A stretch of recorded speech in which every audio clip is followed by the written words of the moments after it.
Good morning, children. Welcome back to 8th Standard Social Science class. I hope you all are fine during this pandemic situation. In previous class, I explained you about education in ancient India, sources of learning, Gurukula system, viharas and ancient universities during Buddhist period, and education in medieval India. Let us start with the continuation of this lesson, modern system of education in India. The beginning of the modern system of Indian education can be traced to the efforts of the Christian missionaries who arrived in India in the wake up of European occupations. Children, let us learn more about the role of Christian missionaries. Europeans came to India for trade and established trading companies. They acquired lands and constructed fortresses. Later, they wanted to spread their culture and religion among Indians, so they started educational institutions. The Portuguese were the first Europeans who started modern education system in India. Francis Xavier, a Jesuit, started a university at Cochin.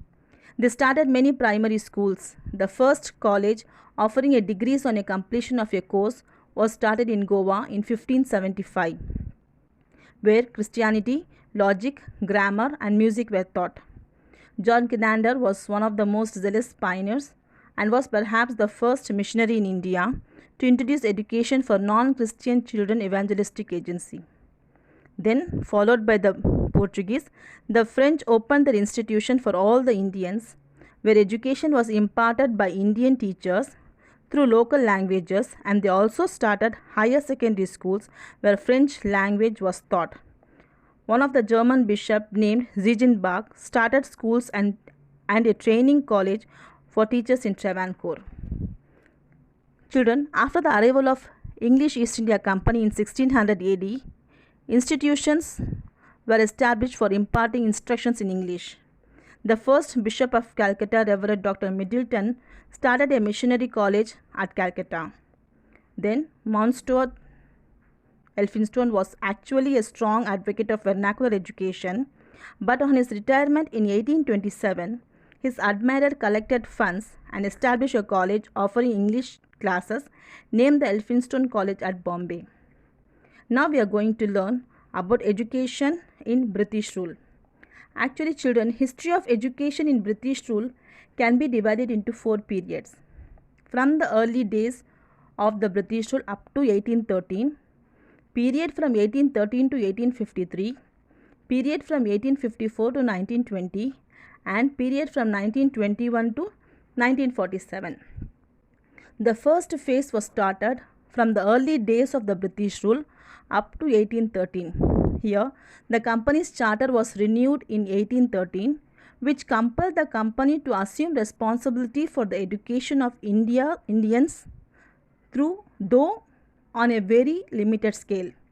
Children, besides missionaries, non-missionaries like Rajaram Mohan Roy of Bengal, Pachepar of Madras, W. Fraser of Delhi contributed to the cause of education.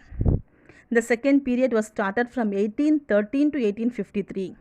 This period was also marked by great educational controversies concerning the issues of educational policy, medium of instruction, and method of spreading education.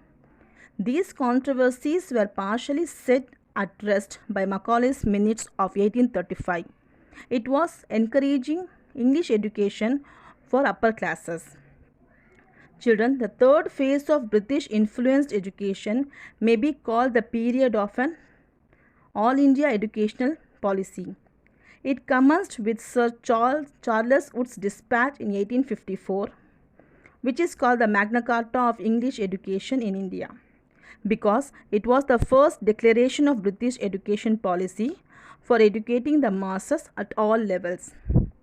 The fourth phase was between 1921 to 1947, may be called as the period of provincial autonomy.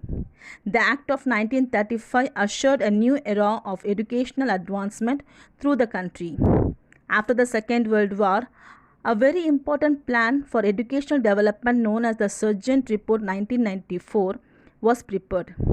In 1937, Gandhiji evolved a scheme popularly known as the Varda scheme of basic national education, Through this scheme, he wanted to develop those qualities in future citizens of India which he considered necessary for building a non-violent society. So children, these were the notable educational centers that evolved during the British rule in India. Now we will study about educational development of independent India. Here, the new epoch-making era in the history of education was ushered with the attainment of independence in 1947. It brought a new hope, a new vision, a new future for the Indians. Actually, children, in 1948, Dr. Radhakrishnan Commission was appointed to present a report on university education. In pursuance of the Commission recommendations, University Grants Commission was constituted to determine the standard of higher education.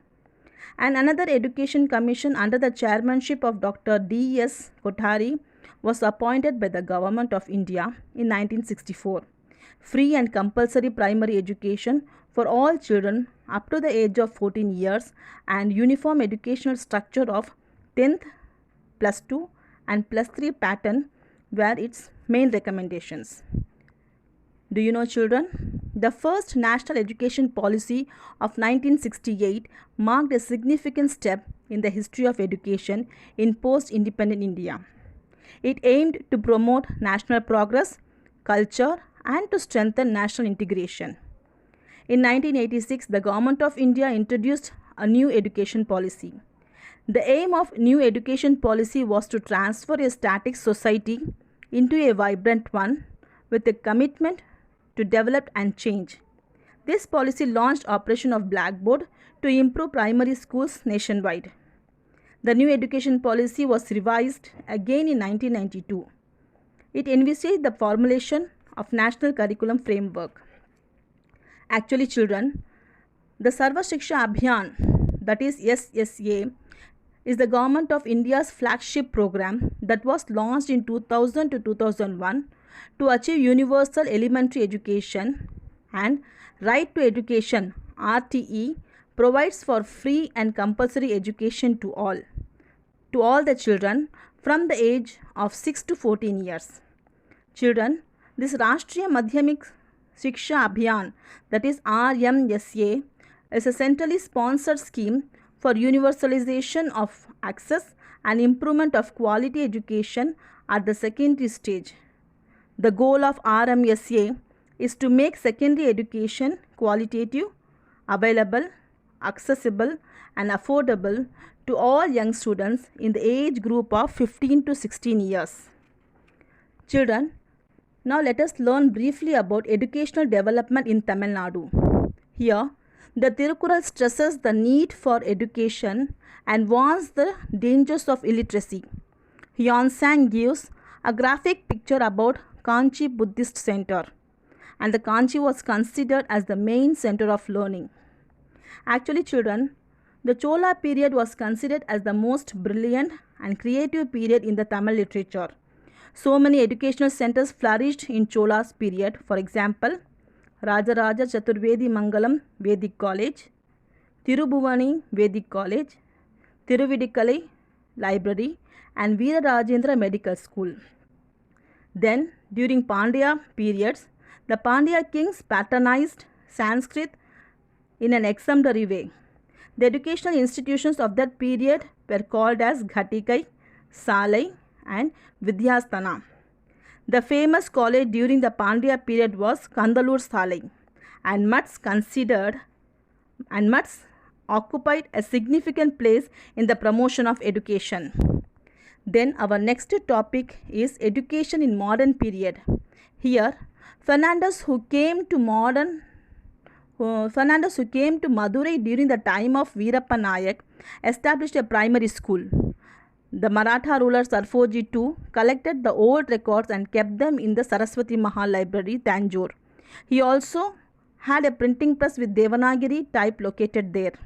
Actually, children, Sir Thomas Munro, the governor of Madras Presidency, was highly responsible for the introduction of Western education in Madras Presidency. Do you know, children, when was the Madras University found? Yes, the Madras University was founded in 1857. It was the first university in Tamil Nadu under the British rule, and later on, the Annamalai University was founded at Chidambaram in 1929. Now we are going to learn about education since independence. Here, free education at the secondary school level was introduced in 1964 to 65. Then, Gandhigram Rural College was established in 1975, and in 1956, midday meal program was introduced in schools. Later, it was extended as nutrition meal scheme in 1982 to avoid dropouts in schools. Do you know, children, since 1971, distance education has also been introduced in Tamil Nadu to educate those who could not go to colleges. Since 1986, several changes have taken place to meet the changing dynamics of the society in keeping with the national policy of education. Okay, children, we will learn more interesting topics in our next class. Thank you. Have a nice day.